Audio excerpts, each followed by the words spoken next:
Thank you, Madam Chair. Members, I have a couple different responses to this.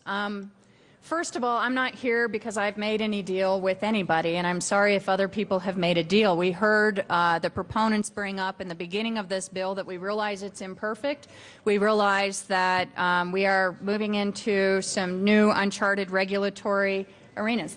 This is one of the imperfections in the bill that we have a choice about today before this bill passes out. Let me just restate this question this way. How many of you are comfortable putting precedent of a state mandating vertical integration into any business?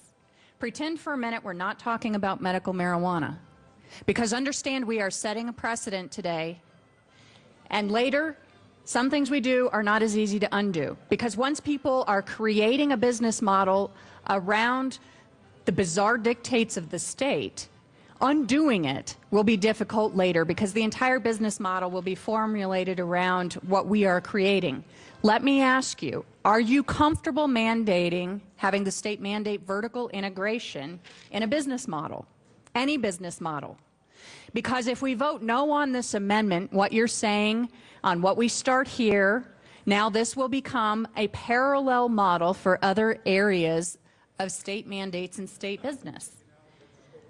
For anybody on a free market perspective, that's a little strange.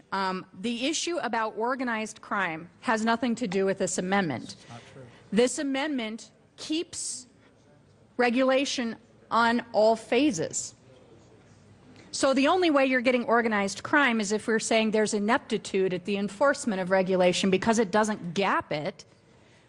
It simply removes the mandate that it be vertically integrated. So it may mean more work, but both phases, in fact, would be regulated. I think what we're doing is forcing wildly different skill sets. And if we're okay, if we don't pass this amendment, it really is the same as saying a farmer must also be the grocer, the pharmaceutical company must also be the drugstore. And if we value intellectual consistency, I think we need to be careful about what we do here, even though this issue has been singled out very differently from others. I think it's an overreach to do it. I think we have ways to close those gaps without going so far as to mandate the vertical integration. And while it might be simpler from a regulator's perspective, that is not the beginning and end of the question of what is the right thing to do for the state of Colorado. So that is why I think this is an important issue, both to honor the original intent on what Amendment 20 did, but we don't have to have gaps. We can just simply remove an overreach on mandating vertical integration here. I do realize that this is something that the governor's office and some other people oppose, but I think it's too important a policy question to let this squeak through without asking, do we or don't we believe it is the state's role to mandate vertical integration? If you think it is, you obviously would want to vote no on my amendment. If you think it's not, you should consider voting yes. Thank you, Madam Chair. Senator Carroll makes some very valid points, and I agree with her points. This is the problem when you sign a petition to put constitutional amendments in the ballot. It's, you know, it's so overreaching, you don't know what you've signed, and now how do you implement everything? So rule number one, be very careful when you sign petitions. As much as I would like to support Senator Carroll's amendment, I cannot, because it will really not allow us to go ahead with this bill that we need, and we need right now to protect our cities and counties for doing the right thing and to at least provide medical marijuana for those that really do need it.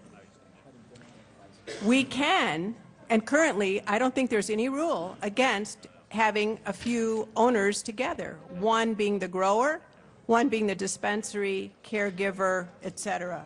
And they can collaborate in their own LLC. And so they can have a variety of skill sets. It can be a real company or firm, and so they can provide this opportunity.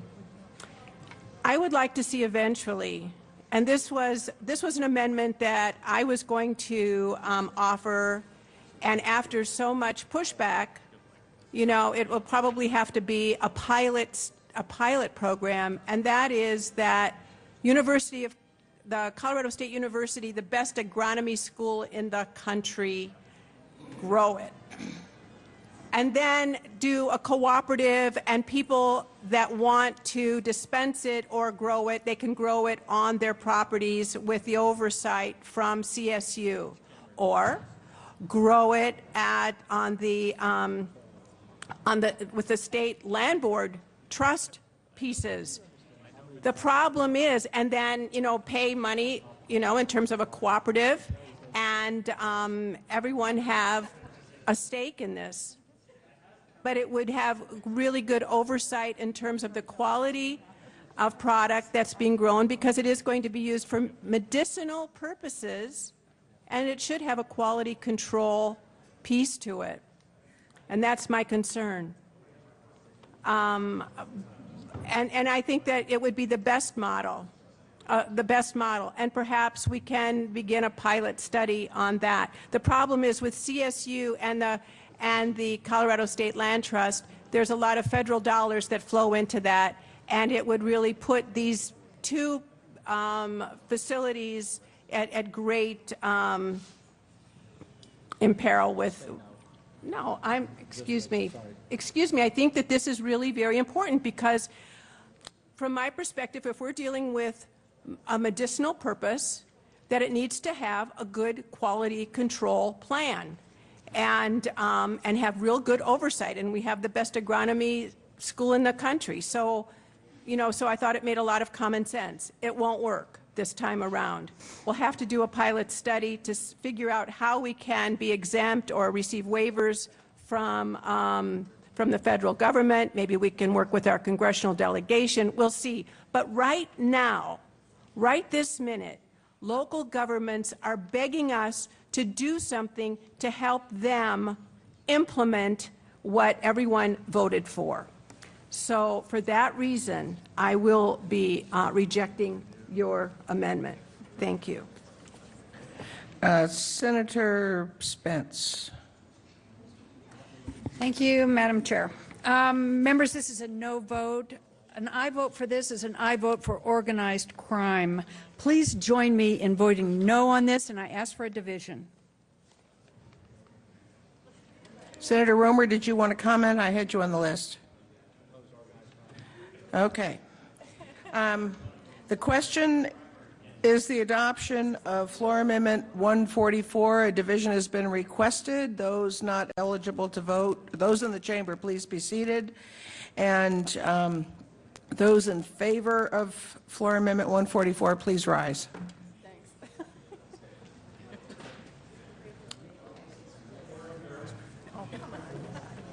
You guys are for state mandates on vertical integration from here. Please be seated. Those opposed, please rise.